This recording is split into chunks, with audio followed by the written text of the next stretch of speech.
Hey, Sanmu fans!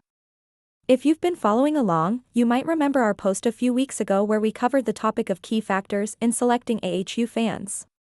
Well, today, we're building on that foundation and diving into another important topic: why static pressure matters more in an AHU.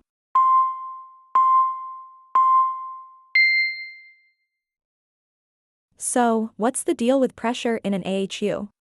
When we talk about pressure in an AHU, we are looking at two key players: static pressure and dynamic pressure.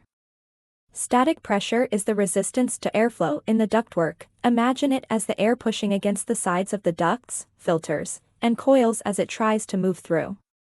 Dynamic pressure, or velocity pressure, is the pressure created by the air moving forward through the system. Think of it as the push of the air in motion. Now, why does static pressure steal the spotlight? It's simple: static pressure tells us how hard the system has to work to keep the air moving against all that resistance. If static pressure is high, your AHU system has to work way harder. But what about dynamic pressure? Sure, dynamic pressure has its place, but in most AHU setups, it's usually not as big of a deal. In fact, in short duct runs or systems with vertical air discharge, like most buildings you find in Singapore, the dynamic pressure is so small, it's almost like it's just along for the ride. So, what's the takeaway?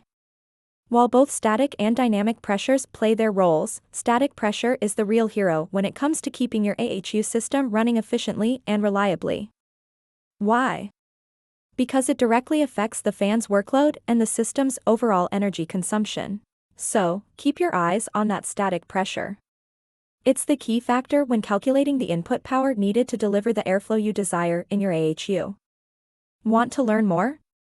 Stay tuned for our next post where we'll dive even deeper into ACMV knowledge.